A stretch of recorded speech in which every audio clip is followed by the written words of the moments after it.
Hey guys, Riddlebox here with Jackalmen Games. Cornelius, 5th place out of the top 8. How you doing, buddy? I'm good. How about yourself? Good, man. So, awesome job repping this beautiful pairing. Thank you. So talk to us a little bit about Han and Tobias, why you paired them together, and why you chose to run Feed. Well, Feed is pretty straightforward. You get the extra resource, and it really helps ramp. And Tobias and Han, I just like the idea of disrupting money. Everybody likes to have money to fuel things.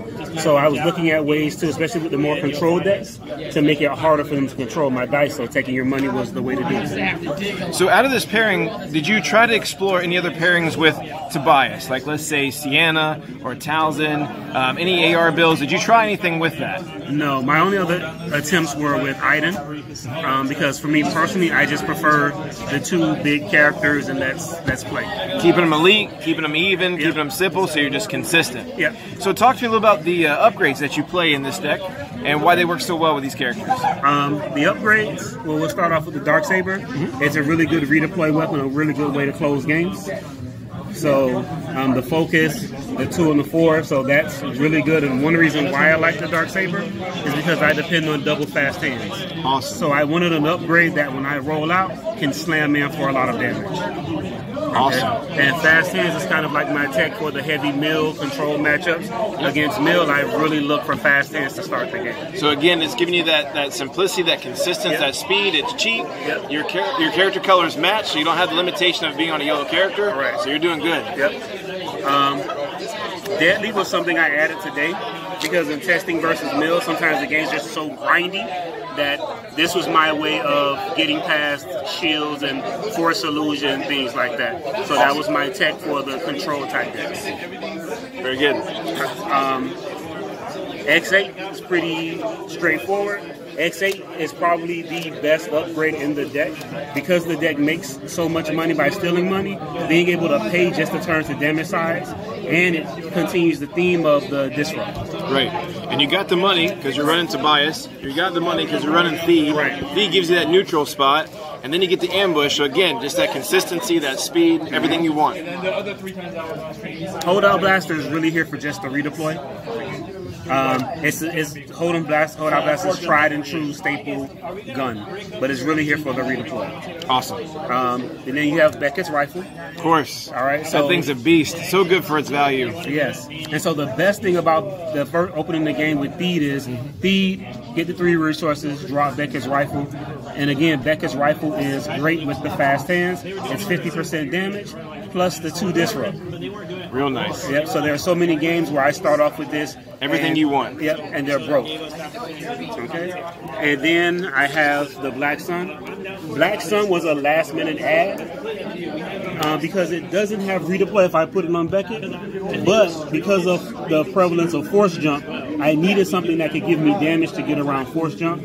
And so I went back to Black Sun and it worked pretty good. It's great against, especially when there's 1 character left. Yeah, because force jump is everywhere right now. Right. Everybody, they seem to play it, so yeah. So when you look at my upgrades, I was looking for upgrades that gave me damage outside of being on the damage side. Exactly.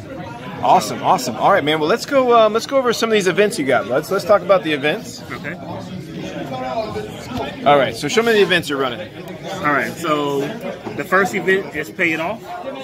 This was really for the Vader matchup and for a lot of the decks that have 2 focus sides like Yoda, things like that. So I can steal your focus my own dice, and try and smash you. You know, so it's good against Vader. So that's the Pay It Off. Got it. Friends and Low. I normally run 2, but I cut it to 1. But I just love the card. I love picking in your hand, taking your card. Indifferent is just great. It's spot on removal. He doesn't like you. Sorry. Tried and true removal. Oh yeah, absolutely. Then we bring out Bait and Switch. Bait and Switch is one of the MVPs of the deck. Exactly. Okay? And again, you look at the cost. So if you look at the cost of these, they're all cheap. Right. So they keep everything real low. This gives you your consistency and your speed. And then it also gives you the ability to be able to remove a die because of all your dice saturation. Right. Exactly. Coercion. Coercion in the deck has been great. I had a game today where the person was trying to reset their vehicle. I coercion, made them spend a resource.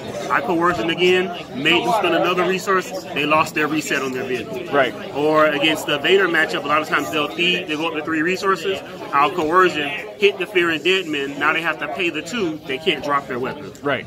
Or forcing a hyperspace jump when they don't want to. Yeah, so coercion is one of those cards that you have to time just right. Right. Because for me, it seems to always bite me in the butt. Like, so, you know, you got to play it right. You got to have experience with it. And coercion is a card that you just don't pick up and play unless you really know how it works. Right. Because there's some things that you can't even play it on. So you really got to make sure you have experience with it. So anyone that's kind of new to coercion, I wouldn't recommend playing it. Okay. But for someone like you that's had the experience, obviously it's working for you. Yeah.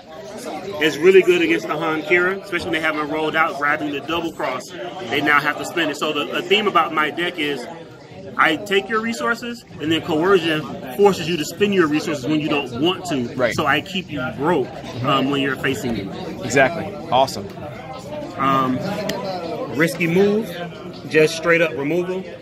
Against some decks, you're like, you don't want to get people ambushed, but removal is removal. It hits and you die. Mm-hmm. Yeah. Okay. And then we drop Entangle. We all know how great Entangle is, being able to just catch 2 dice. Mm-hmm. You know? Exactly. Very good. All right, man. So show me those supports. So the supports, we bring out old friend Salvage Stand. Oh, yeah. Salvage Stand was probably the best card in my deck today.